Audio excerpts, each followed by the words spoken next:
আমাদের দুর্নীতি বিরোধী অভিযান শুরু হবে আমার পরিবার থেকে। আমার প্রথমে প্রশ্ন করতে হবে আমার বাবার ইনকাম স্বচ্ছতা, ক্ষমতাকে প্রশ্ন করা শিখতে হবে। আমি আমার বাচ্চাদেরকে শিখাতাম কিভাবে নিজের বাবার কামাইকে প্রথম প্রশ্ন করতে হয়। এডে হানে হানে কোচিং করতে আসছো? আমি এই বিল্ডিং এ ক্লাস নিয়েছি, এটাই এইটা মনে হয় গুলজার টাওয়ার, তাই না? আমি এটাতেও পড়াইছি। এটার পিছনে একটা বিল্ডিং আছে, ওই বিল্ডিং ও আমি পড়াইছি। এখানে জামান হোটেল মনে হয় আছে, এখানে জামান হোটেলে নাস্তা করে এই তিনটা বিল্ডিং এ পড়ানোর অভিজ্ঞতা আমার আছে। এই চকবাজার হচ্ছে আমাদের স্বপ্ন, আমরা এখানে নিয়ে আসি। এখানে যে বাচ্চাদের মেয়েদের পিছনে যেটা ব্যাগ আছে, এই ব্যাগটা হচ্ছে একটা স্বপ্নের ব্যাগ।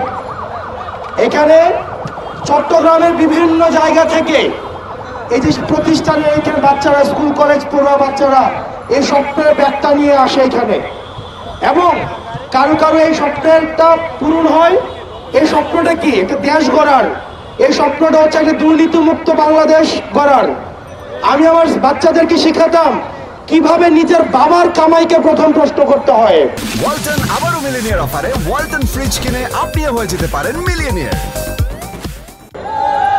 নিজের পিতার আপনি আপনার ঘর থেকে শুরু করতে হবে দুর্নীতি বিরোধী অভিযান।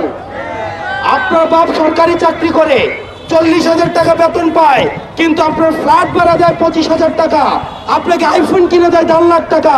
তার মানে আপনি যদি আপনার বাবার ইনকামকে প্রশ্ন করতে না পারেন, তাহলে আপনার যথাযথ শিক্ষা এখনো পর্যন্ত হচ্ছে না। আমাদের দুর্নীতি বিরোধী অভিযান শুরু হবে আমার পরিবার থেকে।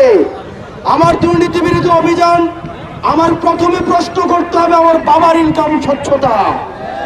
আমার বাবার ইনকামের স্বচ্ছতাকে যদি আমার প্রশ্ন করার সৎ সাহস থাকে, তাহলে আমি রাষ্ট্র ক্ষমতায় যারা আছে তাদেরকে আমরা প্রশ্ন করার সৎ সাহস আমরা অর্জন করতে পারবো।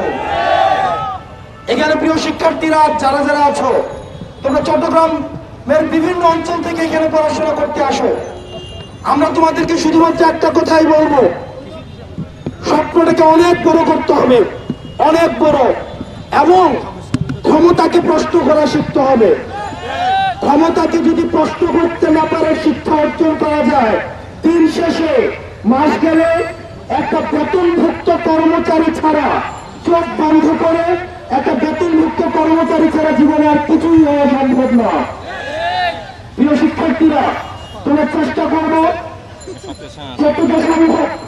যতটা সম্ভব আমাদের আশেপাশের যে মানুষগুলো আছে তাদের সম্পর্কে আমরা নিজেদের মধ্যে, আমরা যেন হচ্ছে দুর্নীতি, সামাজিক যে সমস্যাগুলো রয়েছে, এই সমস্যাগুলো নিজেদের মধ্যে নিয়ে আমাদের কথা বলার চেষ্টা করা উচিত। বিতর্ক, রিসার্চ পেপার, নিজেদের মধ্যে ডিসকাশন, এই বিষয়গুলো আমাদের মধ্যে অব্যাহত রাখতে হবে।